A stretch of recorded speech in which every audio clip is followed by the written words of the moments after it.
차가운 강바람이 뺨을 때리는 1997년 12월의 한강 다리 위입니다. 난간을 잡은 한 중년 남자의 손등 위로 굵은 눈물방울이 뚝뚝 떨어지고 있습니다. 그의 이름은 강준호. 불과 한 달 전만 해도 대한민국 최고 대기업의 영업부장이자 서울 한복판 32평 아파트의 당당한 주인이었던 남자죠. 하지만 지금 그에게 남은 건 다 낡아빠진 서류 가방 하나와 주머니 속 꼬깃꼬깃한 5,000원짜리 지폐 한 장 그리고 감당할 수 없는 빚더미뿐입니다. 아빠는 우리 집 기둥이잖아. 딸의 자랑스러운 목소리가 귓가에 맴도는데 그 기둥이 뿌리째 뽑혀버린 겁니다. 세상은 그를 실패자라 부르고 믿었던 사람들은 등을 돌렸습니다. 그가 난간 아래 시커먼 강물을 내려다보는 순간 주머니 속 삐삐가 요란하게 울리기 시작합니다. 삐삐 삐삐. 이 절망의 끝에서 울리는 호출 신호. 과연 누구일까요? 죽음의 문턱에서 그를 붙잡은 건 삶에 대한 미련일까요? 아니면 또 다른 비극의 시작일까요? 한 남자의 인생이 송두리째 무너져 내린 그날의 이야기. 도대체 25년 근속의 강 부장에게 무슨 일이 있었던 걸까요? 서울 자가의 대기업 다니는 강 부장 이야기가 이제 시작됩니다. 사연 시작하기 전에 지금 어디에서 듣고 계신가요? 댓글로 남겨주시면 그곳까지 마음을 담아 행운과 행복이 가득하시길 바라겠습니다. 1997년 11월의 어느 늦가을 오후 대한민국 굴지의 대기업 대한전자 영업부 사무실의 공기는 무겁다 못해 질식할 것만 같았습니다. 평소 같으면 전화벨 소리와 활기찬 업무 보고 소리로 시끌벅적했을 이곳에 마치 장례식장 같은 침묵만이 감돌고 있었죠. 뉴스에서는 연일 국가부도 위기, IMF 구제금융 신청이라는 생소하고도 무시무시한 단어들이 흘러나오고 있었지만 강준호 부장은 설마 자신에게까지 그 불똥이 튀리라고는 상상조차 하지 못했습니다. 그는 창가에 서서 잿빛 하늘을 올려다보며 애써 불안한 마음을 다잡고 있었습니다. 25년입니다. 청춘을 바쳐 회사를 키웠고 누구보다 먼저 출근해 가장 늦게 퇴근하며 쌓아 올린 그의 자리는 난공불락의 요새와도 같다고 믿었으니까요. 강 부장님, 잠깐 인사팀장님이 뵙자고 하십니다. 여직원의 떨리는 목소리가 정적을 깼습니다. 준호는 짐짓 태어난 척 넥타이를 매만지며 일어섰지만 등줄기로 식은땀이 흐르는 건 어쩔 수 없었죠. 복도를 걷는 그의 구두 소리가 유난히 크게 울렸습니다. 인사팀 회의실 문을 열고 들어갔을 때 평소 형님, 동생하며 지내던 인사팀장 김상무는 준호의 눈을 피하며 담배만 피워대고 있었습니다. 탁자 위에는 흰 봉투 하나가 덩그러니 놓여 있었죠. 그 얇은 종이 한 장이 준호의 심장을 옥죄어 왔습니다. 미안하게 됐네. 준호야, 위에서 구조조정 명단이 내려왔어.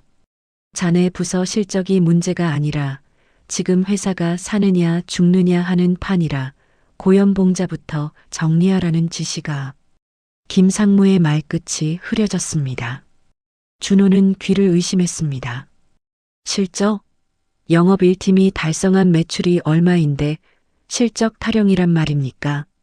억울함에 목이 메어왔지만 입 밖으로 나온 말은 고작 제가 포함입니까?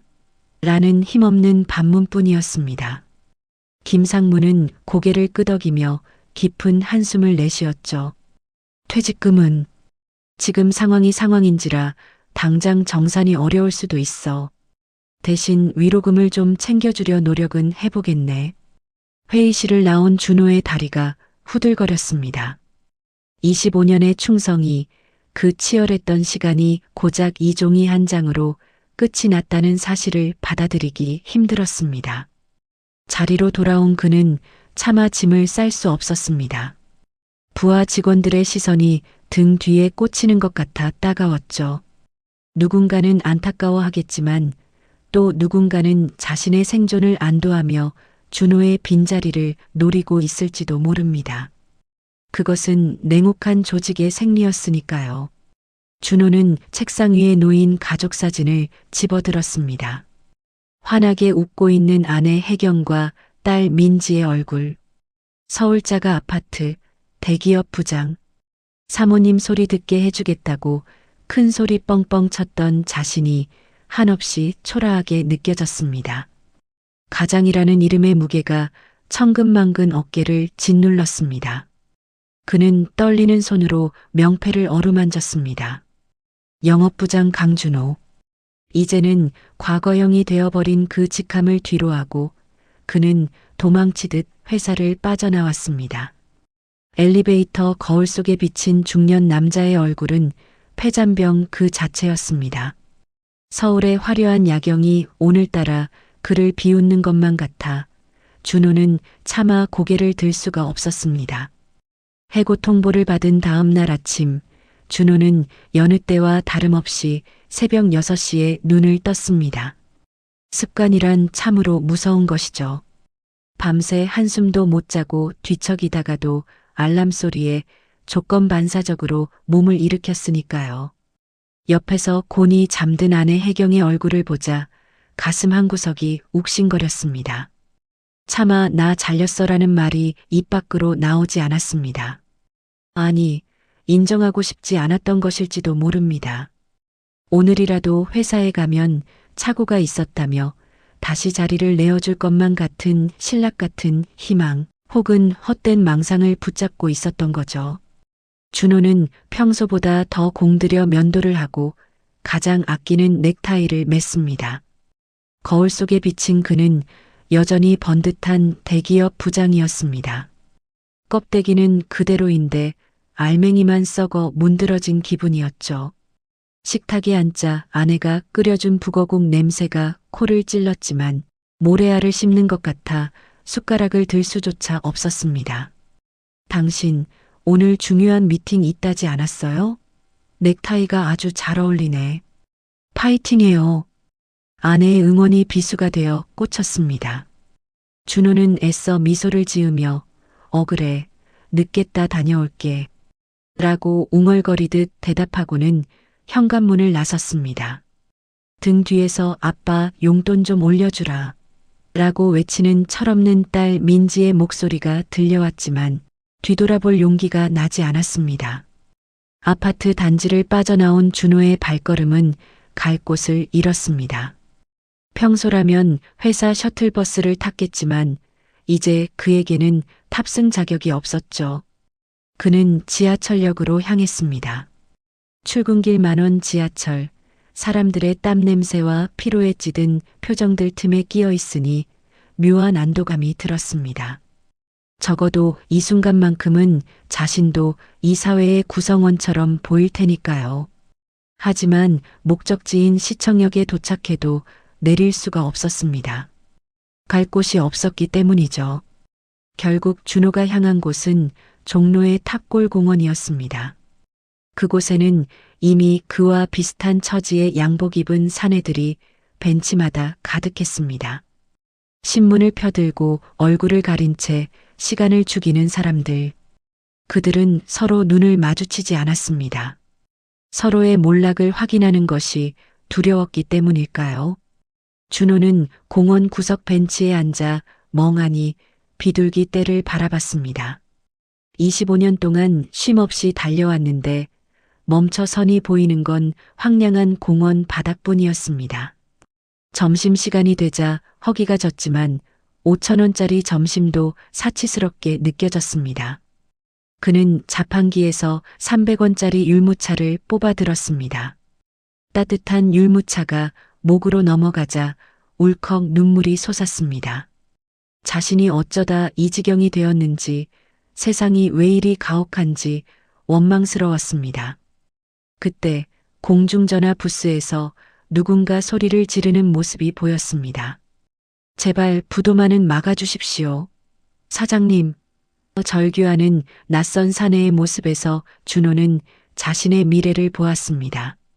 해가 질 때까지 공원을 배회하던 준호는 퇴근 시간에 맞춰 다시 집으로 향했습니다. 거짓말을 완성하기 위해 그는 편의점에서 소주 한 병을 사서 급하게 들이켰습니다.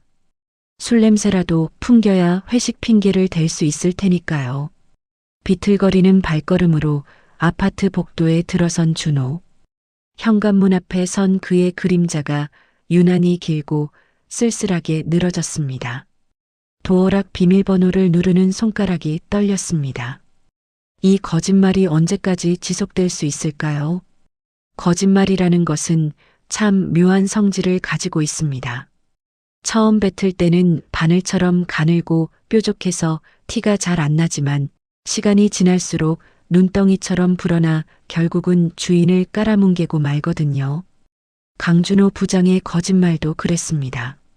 아침마다 멀쩡한 양복을 입고 출근하는 척 연기를 하던 3개월.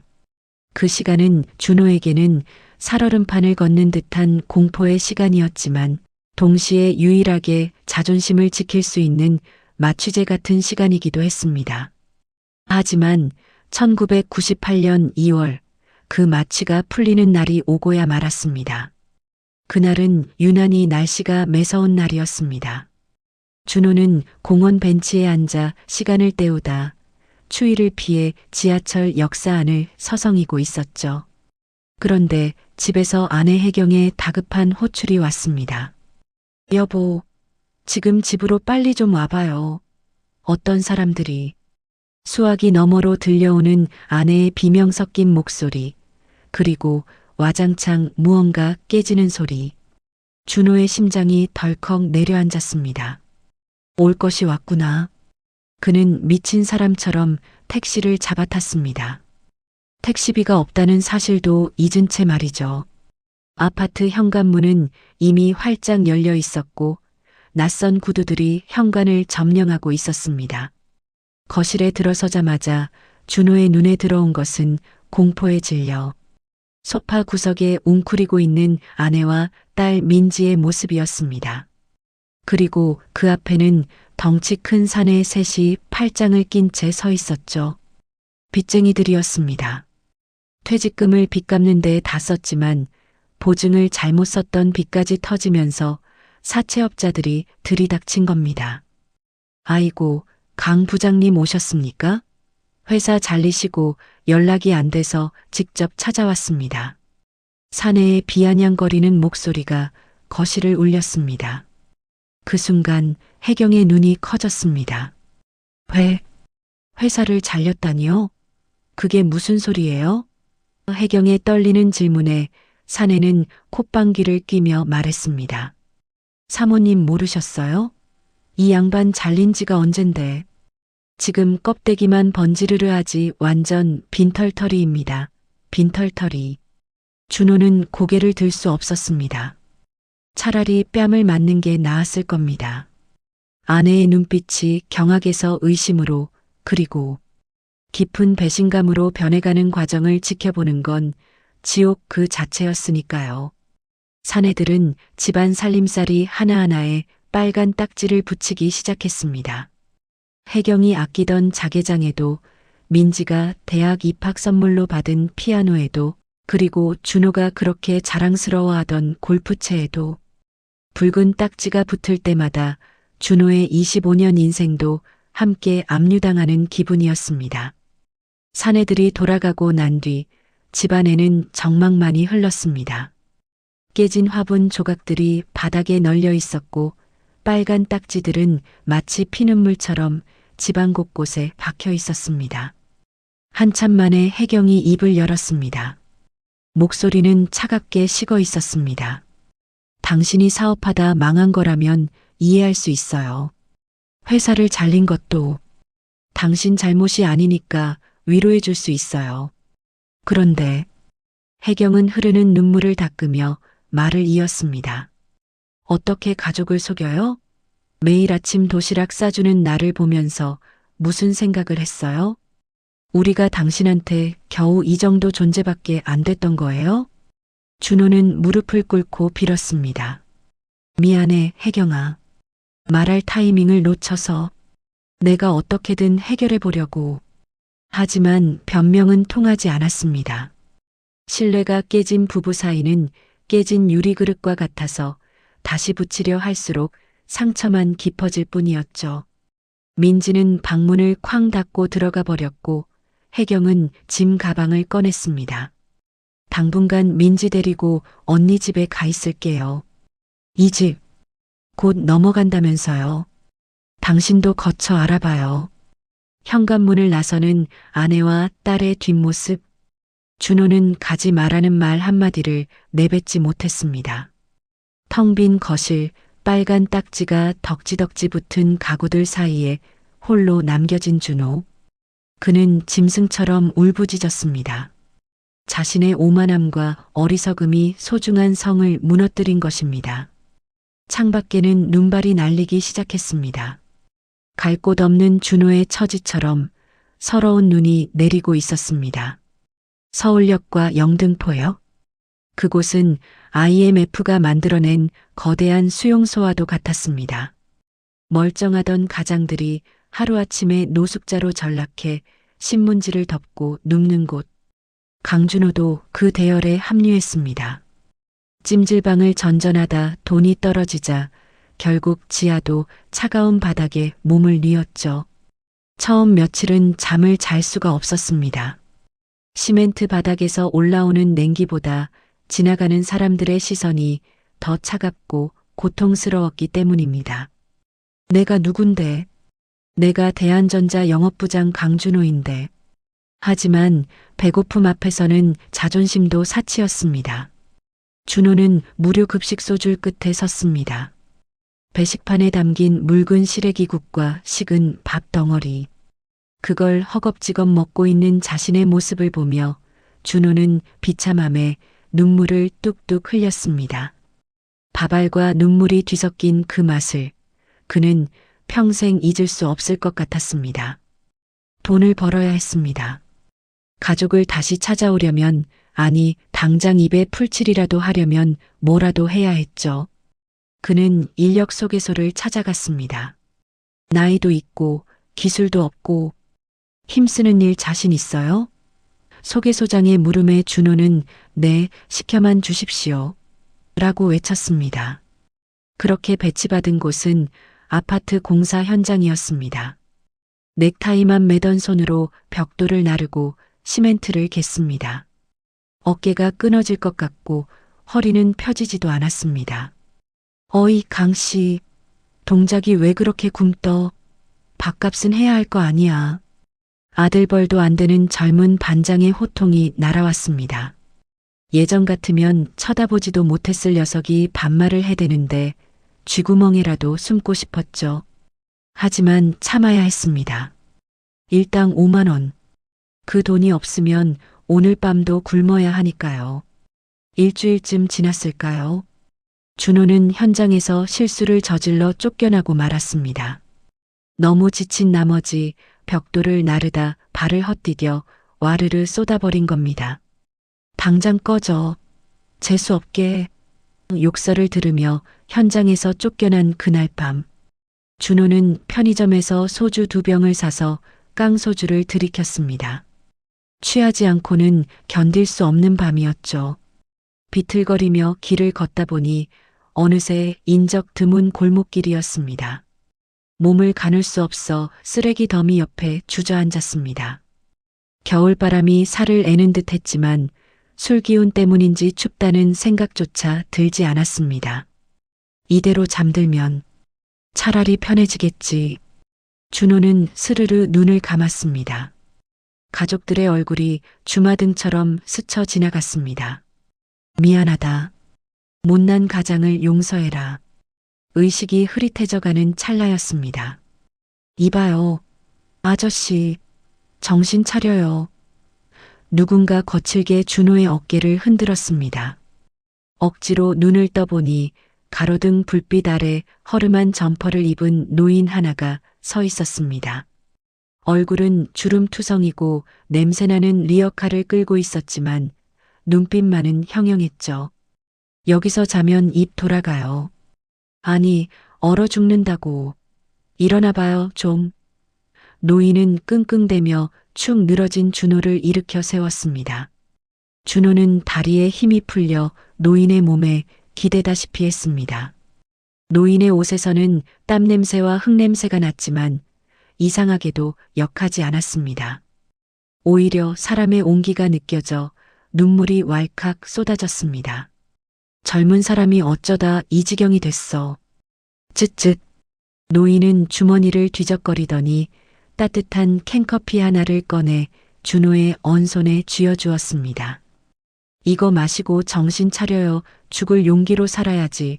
이렇게 가면 억울해서 어떡해? 캔커피의 따뜻한 온기가 손바닥을 타고 전해져 왔습니다. 그 온기는 꽁꽁 얼어붙었던 준호의 심장까지 녹이는 것 같았습니다. 노인은 리어카를 다시 끌며 말했습니다. 깔 데 없으면 나랑 같이 리어카라도 밀어주던가. 오늘 폐지 양이 많아서 혼자서는 벅차네. 준호는 홀린 듯 캔커피를 쥔 채 노인의 리어카 뒤를 따랐습니다. 덜컹거리는 리어카 소리가 마치 준호에게 살아라, 살아라 하고 말을 거는 것 같았습니다. 바닥까지 떨어진 인생, 그 가장 낮은 곳에서 준호는 그렇게 운명의 은인을 만나게 된 것입니다. 달동네 비탈길을 힘겹게 올라 도착한 곳은 산동네 끝자락에 위치한 허름한 고물상이었습니다. 형제자원이라는 낡은 간판이 삐딱하게 걸려 있고 마당에는 폐지며 고철, 빈 병들이 산더미처럼 쌓여 있는 곳이었죠. 퀴퀴한 곰팡이 냄새와 녹냄새가 코를 찔렀지만 준호에게는 그마저도 반가웠습니다. 적어도 차가운 길바닥보다는 나을 테니까요. 노인은 익숙한 솜씨로 리어카를 주차하고는 컨테이너 박스로 된 사무실 문을 열었습니다. 누추하지만 들어와요. 라면이라도 하나 끓여줄 테니. 백열등 불빛이 깜빡이며 켜지자 어두운 골목에서는 잘 보이지 않았던 노인의 얼굴이 드러났습니다. 준호는 쭈뼛거리며 안으로 들어서다 노인의 얼굴을 정면으로 마주하고는 그만 얼어붙고 말았습니다. 깊게 패인 주름, 오른쪽 눈썹 위에 작은 흉터, 그리고 사람 좋아 보이는 그 선한 눈매. 준호의 기억 속에 선명하게 남아있는 얼굴이었습니다. 설마 김 반장님? 김칠성 반장님 아니십니까? 노인은 라면 물을 올리다 말고 흠칫 놀라 준호를 쳐다보았습니다.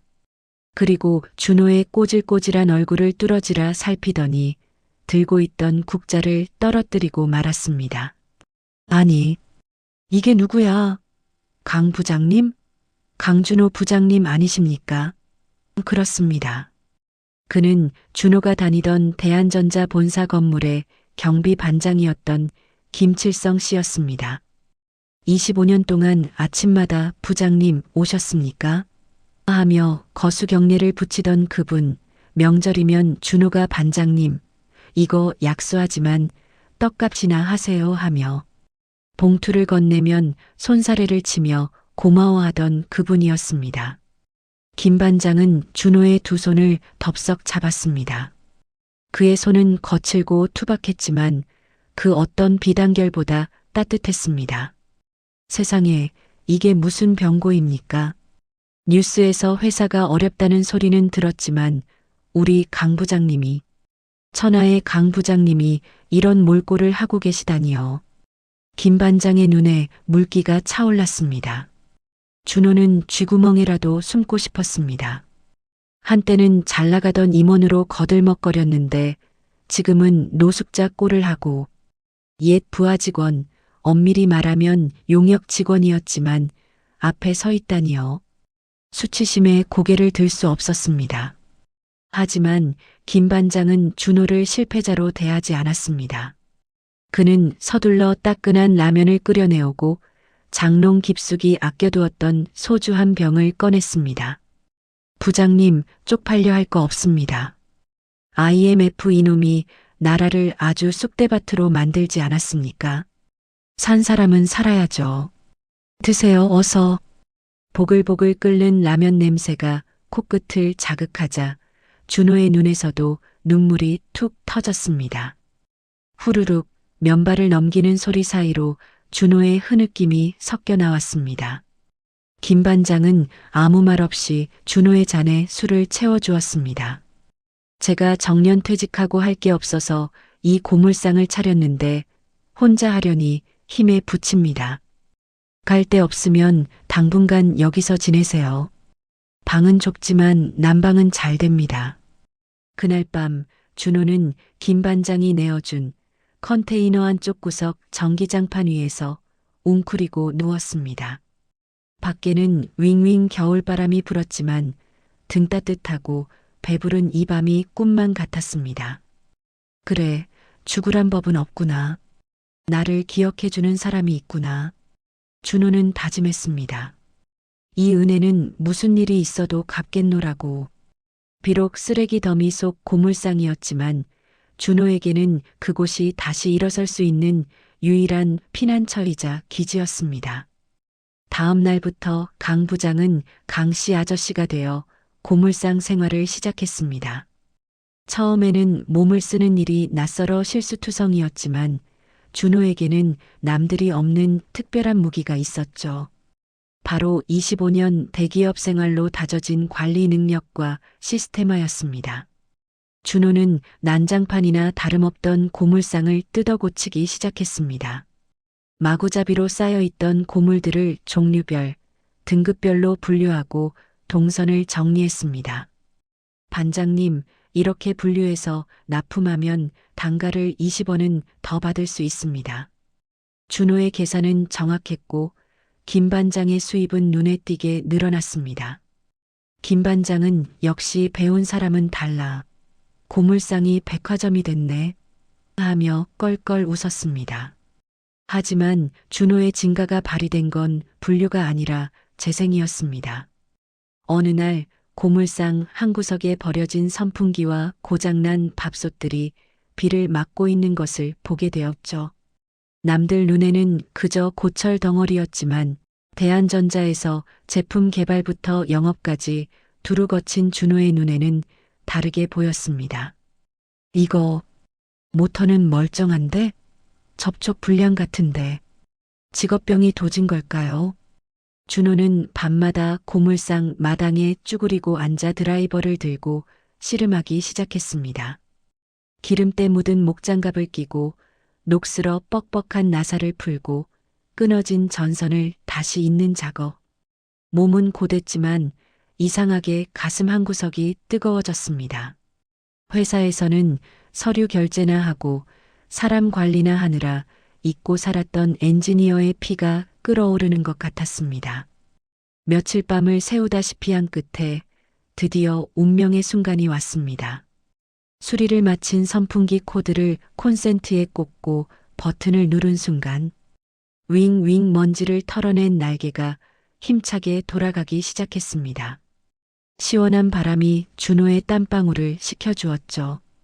옆에 있던 김 반장이 눈을 둥그렇게 뜨고 소리쳤습니다. 아니, 이 고물단지가 돌아가네. 강 부장님 손이 약손이여, 약손. 그뿐만이 아니었습니다. 소리가 안 나던 라디오에서는 뽕짝 음악이 흘러나왔고 불이 안 들어오던 전기밥솥은 다시 뜨끈한 김을 뿜어냈습니다. 죽었던 물건에 생명을 불어넣는 일. 준호는 전율을 느꼈습니다. 마치 세상으로부터 버려진 자신도 이렇게 고쳤으면 다시 쌩쌩하게 돌아갈 수 있다는 희망을 보는 것 같았습니다. 소문은 금방 퍼졌습니다. 형제자원에 가면 고장난 물건을 새 것처럼 고쳐준다더라. IMF 시절 새 물건 살 돈이 없어 쩔쩔매던 동네 아주머니들이 고장난 가전제품을 들고 찾아오기 시작했습니다. 아저씨, 이 드라이기 꼭 좀 고쳐주세요. 우리 딸내미 학교 가야 하는데. 준호는 정성껏 수리에 단돈 2,000원, 3,000원을 받았습니다. 수천억 원짜리 계약을 따내던 강 부장이 고작 몇천 원에 기뻐하다니 예전 같으면 상상도 못할 일이었죠. 하지만 그 꼬깃꼬깃한 지폐 한 장이 주는 무게감은 달랐습니다. 그것은 정직한 노동의 대가였고 누군가에게 도움이 되었다는 증거였으니까요. 고마워요, 아저씨. 정말 새 것 같네요. 손님의 감사 인사를 들을 때마다 준호의 굽었던 등이 조금씩 펴졌습니다. 자존감은 통장 잔고에서 나오는 게 아니라 내가 쓸모 있는 사람이라는 확신에서 나온다는 것을 깨달았습니다. 어느 날 밤 준호는 수리된 가전제품들을 바라보며 김 반장에게 말했습니다. 반장님, 우리 이거 본격적으로 해봅시다. 고물상이 아니라 재활용 센터를 만드는 겁니다. 준호의 눈빛이 20대 신입사원 시절처럼 빛나고 있었습니다. 바닥을 친 인생이 비로소 반등을 시작하는 순간이었습니다. 인생이란 놈은 참 짓궂습니다. 바닥을 치고 이제 좀 올라가려나 싶으면 어김없이 발목을 잡고 늘어지니까요. 1999년 여름 장마가 시작될 무렵이었습니다. 준호와 김 반장이 의기투합하여 중고가전센터의 꿈을 키우고 있을 때 고물상 마당으로 검은 양복을 입은 사내들이 들이닥쳤습니다. 구청 단속반과 용역업체 직원이었습니다. 여기 사장 누구쇼? 당장 작업 중지하세요. 단속반원의 고압적인 목소리가 빗소리를 뚫고 울려 퍼졌습니다. 준호가 뛰어나가 무슨 일이냐고 물었지만 그들은 종이 한 장을 코앞에 들이밀었습니다. 여기 무허가 건물인 거 몰라요? 그리고 이 땅 재개발 구역으로 지정돼서 다음 주부터 철거 들어갑니다. 이번 주 내로 싹 비우세요. 청천벽력 같은 소리였습니다. 김 반장은 사색이 되어 그들을 붙잡고 사정했습니다. 아이고 선생님 무슨 소리입니까? 여기서 쫓겨나면 우리는 다 죽습니다. 며칠만, 아니 한 달만이라도 여유를 주십시오. 하지만 법과 돈 앞에서는 노인의 눈물도 소용없었습니다. 용역 직원들은 붉은색 라카 스프레이를 꺼내 들더니 컨테이너 박스와 담벼락에 거칠게 철거, X 표시를 해댔습니다. 그 붉은 글씨가 마치 준호의 심장에 낙인을 찍는 것 같았습니다. 실랑이 끝에 김 반장이 뒷목을 잡고 쓰러졌습니다. 반장님, 정신 차리세요, 반장님.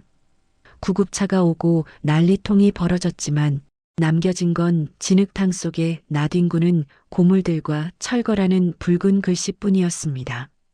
김 반장은 뇌졸중 초기 진단을 받고 입원했습니다.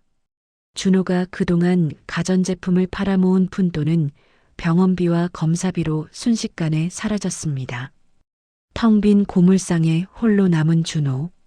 억수같이 쏟아지는 장맛비를 맞으며 그는 하늘을 향해 소리쳤습니다. 도대체 나한테 왜 이러는 거야? 내가 뭘 그렇게 잘못했는데. 이제 겨우 숨 좀 쉬나 했는데. 빗물인지 눈물인지 모를 것들이 준호의 얼굴을 타고 흘러내렸습니다. 수리해 둔 선풍기와 밥솥들이 비에 젖어 다시 고철로 변해가고 있었습니다. 그것들을 지켜보는 준호의 마음도 녹슬어 문드러지는 것 같았습니다. 다시 노숙자로 돌아가야 한다는 공포, 자신을 믿어준 김 반장에 대한 죄책감, 그리고 지독한 무력감. 준호는 흙탕물 바닥에 주저앉아 주먹으로 땅을 내리쳤습니다. 피가 배어나왔지만 아픔조차 느껴지지 않았습니다.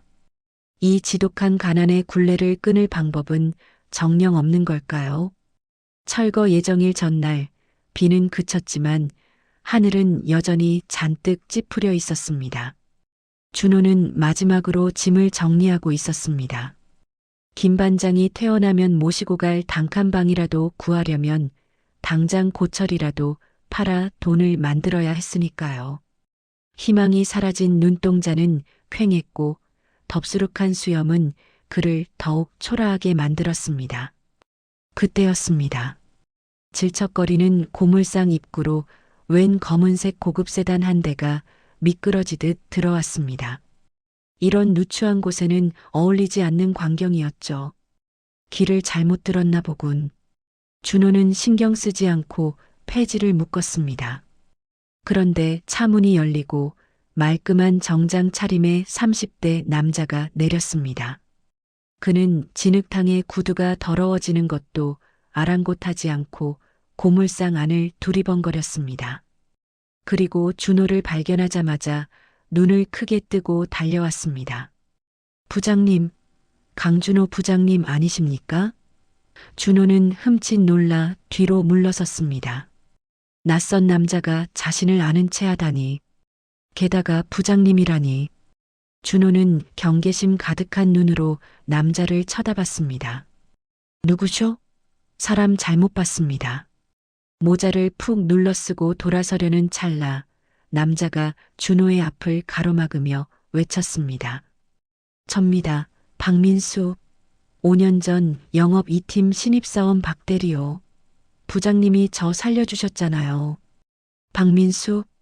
그 이름 석자에 준호의 기억 회로가 작동했습니다. 5년 전 실수로 중요한 계약 서류를 파쇄해버려 해고 위기에 처했던 신입사원. 당시 윗선에서는 본보기로 자르라고 했지만 준호가 사람이 실수도 할 수지 내가 책임지겠다며 심할서를 대신 쓰고 막아줬던 그 청년이었습니다. 아, 박대리. 준호의 떨리는 목소리에 박민수, 아니 박 대표는 넙죽 큰절이라도 할 기세로 준호의 손을 잡았습니다. 부장님을 얼마나 찾았는지 모릅니다. 소문 듣고 수소문해서 겨우 찾아왔습니다. 박 대표는 현재 꽤 잘 나가는 IT 유통 벤처기업의 대표가 되어 있었습니다. 그는 준호의 초라한 행색을 보고도 전혀 실망한 기색 없이 오히려 안타까움과 존경의 눈빛을 보냈습니다. 준호가 씁쓸하게 웃으며 말했습니다. 보다시피 꼴이 이렇네. 자네 보기에 부끄럽구먼. 그러자 박 대표가 정색하며 고개를 저었습니다. 무슨 말씀이십니까? 저한테 부장님은 영원한 은인이십니다. 그리고 사실 제가 여기 온 건 단순히 인사나 드리려고 온 게 아닙니다. 박 대표는 준호가 쌓아놓은 수리된 가전제품들을 유심히 살펴봤습니다. 부장님 솜씨 여전하시네요. 안 그래도 제가 이번에 리퍼비시 재정비 제품 사업을 시작하려고 하는데 기술자가 없어서 골머리를 앓고 있었습니다. 부장님의 그 꼼꼼함과 기술, 그리고 사람 보는 안목이 절실합니다. 박 대표는 준호의 눈을 똑바로 쳐다보며 제안했습니다. 저희 공장장으로 와주십시오. 아니, 제 파트너가 되어주십시오. 자금과 유통은 제가 맡겠습니다. 부장님은 물건에 새 생명을 불어넣어 주시기만 하면 됩니다. 하늘이 무너져도 솟아날 구멍이 있다더니 지옥 끝자락에서 동아줄이 내려온 것입니다. 그것도 준호가 베풀었던 작은 선의가 단단한 밧줄이 되어 돌아온 것이었죠. 준호는 멍하니 박 대표를 바라보다가 고개를 돌려 하늘을 올려다봤습니다. 며칠 전 원망했던 그 하늘에서 구름 사이로 한 줄기 햇살이 비치고 있었습니다. 박 대리, 아니 박 대표, 나 같은 늙은이를 믿어주겠나? 부장님은 늙으신 게 아니라 더 단단해지신 겁니다. 두 남자가 굳게 맞잡은 손, 그것은 강준호의 제2의 인생을 알리는 신호탄이었습니다.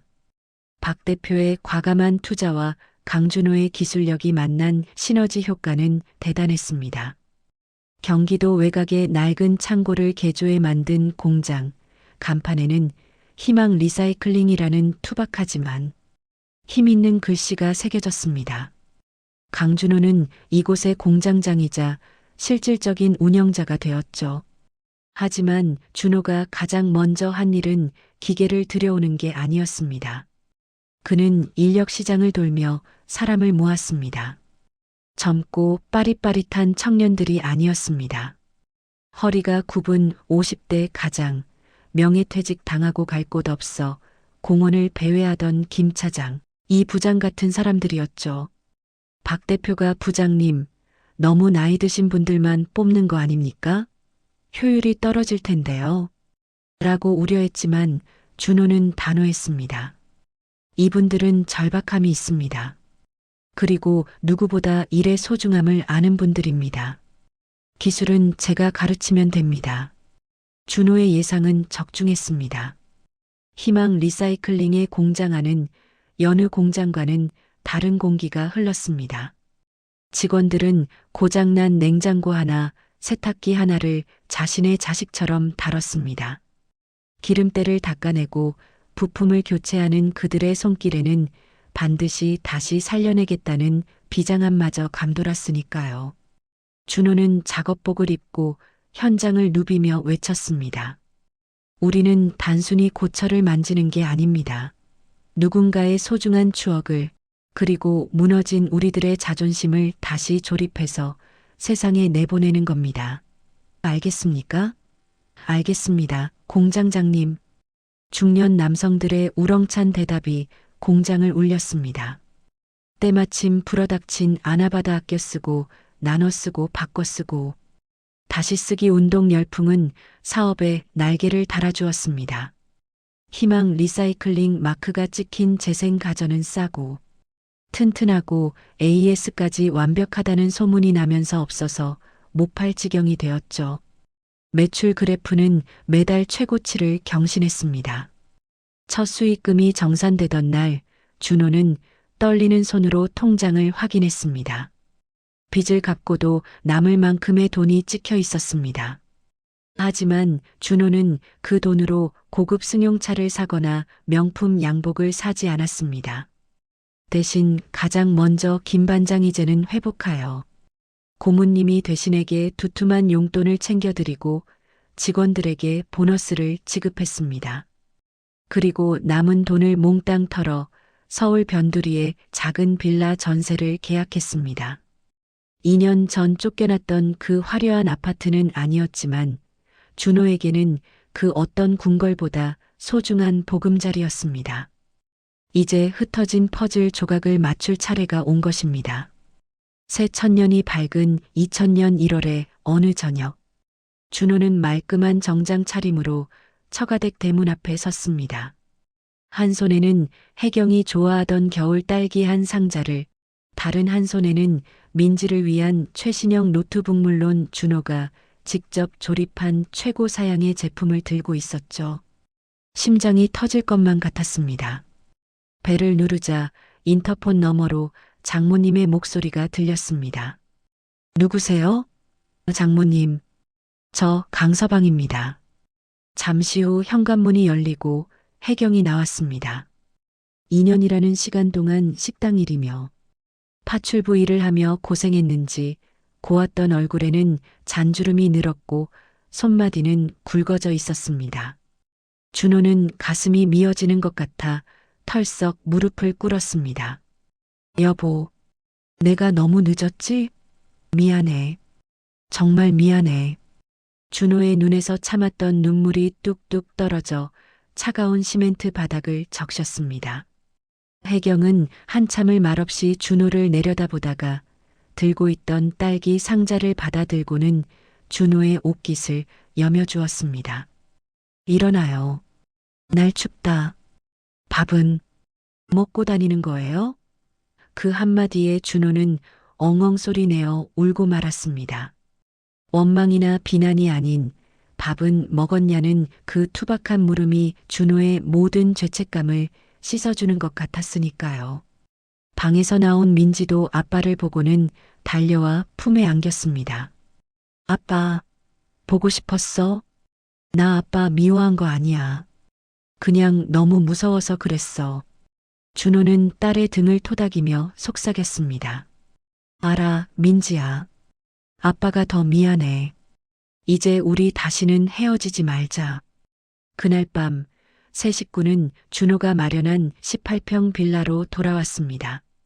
짐이라곤 옷 보따리 몇 개가 전부였지만 온기는 32평 아파트 시절보다 훨씬 뜨거웠습니다. 혜경은 서둘러 쌀을 씻어 밥을 안 치고 된장찌개를 끓였습니다.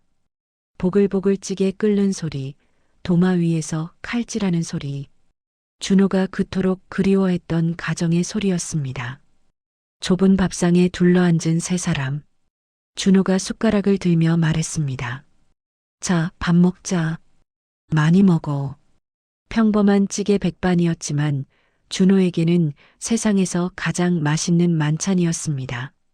민지가 아빠의 밥그릇에 생선살을 발라 올려주며 웃었습니다. 아빠, 나 이번에 장학금 탔어. 그리고 아빠 회사 가서 알바도 할 거야. 나도 이제 돕고 싶어. 훌쩍 커버린 딸의 모습에 준호는 목이 메어 밥을 삼키기 힘들었습니다. 창밖에는 한방눈이 펑펑 쏟아지고 있었지만 빌라 안은 훈훈한 기운으로 가득 찼습니다. 잃어버린 줄만 알았던 행복은 사실 멀리 있는 게 아니라 이렇게 밥상 머리에서 마주보는 눈빛 속에 있었던 겁니다.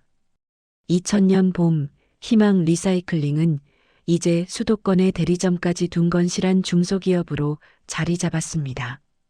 강준호 사장은 밀려드는 주문과 협력 제한 때문에 눈코 뜰 새 없이 바쁜 나날을 보내고 있었죠.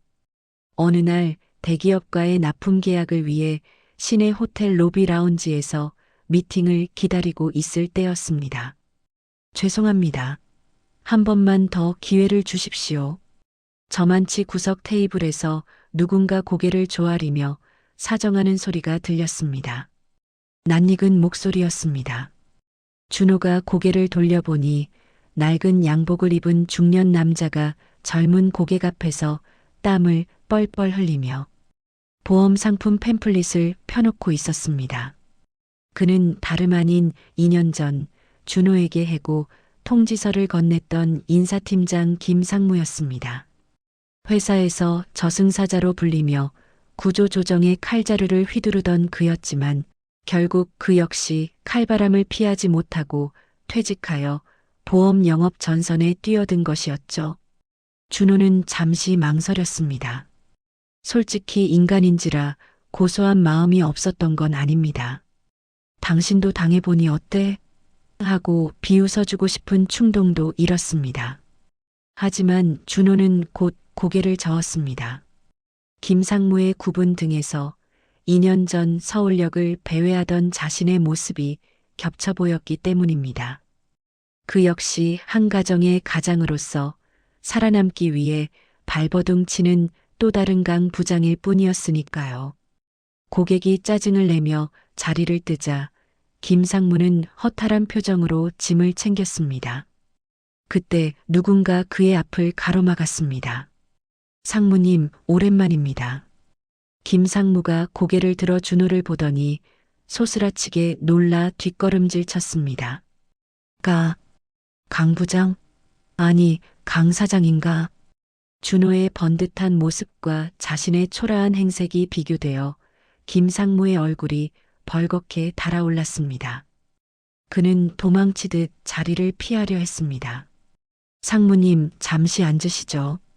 차나 한잔 하시죠. 준호는 김상무를 정중하게 자리에 앉혔습니다. 안절부절 못하는 김상무에게 준호는 따뜻한 커피를 권하며 말했습니다. 많이 힘드시죠? 저도 그 바닥 쳐봐서 압니다. 얼마나 춥고 외로운지. 그 한마디에 잔뜩 긴장해 있던 김상무의 어깨가 무너져 내렸습니다. 그는 떨리는 손으로 커피잔을 들며 눈물을 훔쳤습니다. 미안하네, 강 부장. 그때는 나도 어쩔 수가 없었어. 자네 볼 면목이 없네. 준호는 품에서 명함 한 장을 꺼내 김상무에게 건넸습니다. 저희 회사 영업 자문 자리가 비어 있습니다. 상무님처럼 인맥 넓고 사람 관리 잘하시는 분이 필요합니다. 보험 파시는 것보다 저희랑 같이 다시 한번 뛰어보시는 게 어떻겠습니까? 김상무는 믿기지 않는다는 표정으로 준호를 쳐다봤습니다. 자신을 내친 사람에게 손을 내미는 것. 그것은 단순한 동정이 아니라 같은 시대를 건너온 동료에 대한 예의이자 깊은 이해였습니다. 강 사장, 정말 나를 받아주겠다는 건가? 그럼요. 우리는 리사이클링 회사잖아요. 물건이든 사람이든 다시 기회를 얻으면 더 빛날 수 있다는 게 제 경영 철학입니다. 두 중년 남자가 굳게 손을 맞잡았습니다. 로비 창가로 쏟아지는 햇살이 두 사람의 어깨를 따뜻하게 감싸 안았습니다. 준호는 깨달았습니다. 진정한 성공은 남을 밟고 올라서는 것이 아니라 넘어진 사람을 일으켜 세울 수 있는 여유를 갖는 것이므려. 그로부터 몇 달 뒤 5월의 화창한 주말, 경기도의 한 야외 공원에서는 희망 리사이클링 창립 2주년 기념 야유회가 열렸습니다. 잔디밭 위에는 돗자리가 깔려 있고 곳곳에서 고기 굽는 냄새와 왁자지껄한 웃음소리가 피어오르고 있습니다. 자, 다들 잔 채우셨습니까?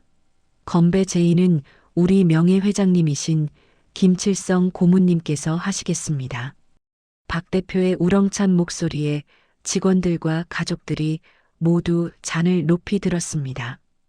건강을 완전히 되찾은 김 반장님이 허허 웃으며 자리에서 일어났습니다. 내가 길바닥에서 강 사장 주워왔을 때가 엊그제 같은데 벌써 우리가 이렇게 식구가 늘었어. 인생 모르는 거야. 쥐구멍에도 벼뜰 날 있다고 우리한테도 봄날이 왔어. 자, 희망을 위하여. 위하여. 쨍 하고 잔 부딪히는 소리가 청명한 봄하늘로 퍼져나갔습니다. 한쪽에서는 혜경이 직원 가족들과 어울려 쌈을 싸주고 있고 이제는 대학 졸업반이 된 민지가 직원들 사이를 뛰어다니며 사진을 찍어주고 있습니다. 김상무도 앞치마를 두르고 열심히 고기를 굽고 있군요. 모두가 실패의 상처를 가진 사람들이었지만 지금 이 순간만큼은 누구보다 행복해 보입니다. 준호는 잠시 무리에서 빠져나와 나무 그늘 아래 섰습니다. 살랑거리는 봄바람에 벚꽃잎이 눈처럼 흩날렸습니다. 그는 눈을 감고 지난 3년의 시간을 되감아 보았습니다. 대기업 부장이라는 명함을 잃고 세상이 끝난 줄 알았던 날들. 하지만 그 상실의 시간을 견뎌냈기에 껍데기가 아닌 진짜 알맹이를 볼 수 있는 눈을 얻었습니다. 가족의 소중함, 노동의 신성함, 그리고 사람에 대한 믿음 같은 것들 말이죠. 아빠 뭐해? 빨리 와서 고기 먹어. 민지가 손을 흔들며 부릅니다. 혜경도 환하게 웃으며 준호를 손짓합니다. 준호는 그 모습을 보며 가슴이 벅차오름을 느꼈습니다. 그래, 이거면 됐다. 더 바랄 게 없다. 준호는 떨어지는 꽃잎을 손바닥으로 받아내며 혼잣말을 중얼거렸습니다. 강준호, 참 먼 길을 돌아왔다. 수고했다. 그리고 고맙다. 준호가 가족들을 향해 뛰어갑니다. 그의 발걸음은 20대 청년처럼 가볍고 힘찹니다. 카메라 셔터 소리와 함께 이 행복한 순간이 영원히 박제됩니다. 사진 속 강준호의 얼굴은 IMF라는 혹독한 겨울을 이겨내고 피어난 가장 아름다운 봄꽃처럼 활짝 웃고 있습니다. 그의 이야기는 끝이 났지만 그가 심어놓은 희망의 씨앗은 누군가의 가슴 속에서 또다시 싹을 틔울 것입니다. 우리는 알고 있으니까요. 겨울이 아무리 길어도 봄은 반드시 온다는 사실을요. 오늘 사연 어떠셨나요? 당신의 하루에 작은 온기가 머물렀다면 구독과 좋아요로 함께 해주세요. 새로운 사연이 도착하는 순간 가장 먼저 따뜻한 사연을 전해드릴게요. 그리고 사연의 주인공에게 용기와 희망의 댓글 남겨주세요. 당신의 하루가 더욱더 따뜻해지길 바라겠습니다.